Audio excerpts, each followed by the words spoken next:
আপনার দিনে যে একটা মানুষের উপরে, একটা বাচ্চার উপরে ৪৫,০০০ টাকা ঋণ হয়েছে, আপনার দিনে যে প্রত্যেকটা মানুষের উপরে ৪৫,০০০ টাকা ঋণ হয়েছে, এই কথা তো বুদ্ধিজীবীরা জানতেছে। হয়তো আসামের মিয়া মুসলমানে না বুঝতে পারে, আর আসামের মিয়া মুসলমান আপনাকে ভোট দিবেও না। আপনি বলতেছেন, উনি বলতেছে মিয়া মুসলমানের মুখ একটা কিডনি দিব পারে কিন্তু ভোট নি দিয়ে, কইছে না? মিয়া মুসলমানের মুখ কিডনি দিব পারে কিন্তু ভোট নি দিয়ে। এই যে এই কথাটা তো সে বলতেছে, এই কথাটা তো সত্য বলতেছে, এটা তো অসত্য কথা না।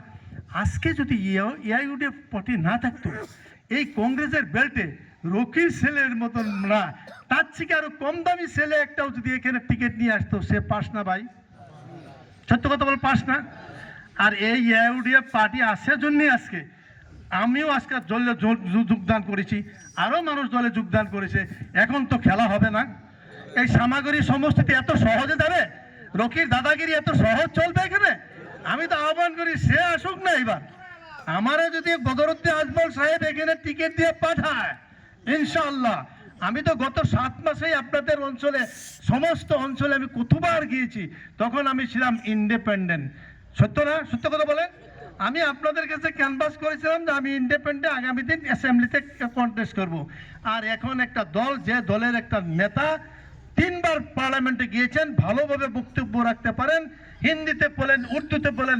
বদরুদ্দিন আজমল সাহেব ভারতবর্ষের পার্লামেন্টে যে সমস্ত কথা আপনাদের জন্য খালি নয়, নর্থ ইস্ট সিজনের জন্য, নদী গড়াখোয়ানিয়ার জন্য, ব্রহ্মপুত্র কন্ট্রোল করার জন্য আমি নিজে শুনেছি যে if it is possible to channelize the মানে Huang of the China by the authority.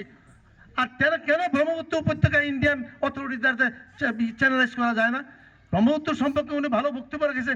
আজকে যে দলং হয়েছে, আচ্ছা 20 কিলোমিটার দলং যে হয়েছে দুপুরিতে এত স্কিম, স্বাধীনতার পরে মৈনক চৌধুরী ওখানে গিয়েছিলেন, ওখানে নূর হোসেন সাহেব কয়েকবার এমপি হয়েছেন, ওখানে আপনার এমপি হয়েছে, আনোয়ার হোসেন এমপি হয়েছে, কেউ তো কোনো স্কিম আনতে পারে নাই, উনি তো আনছে।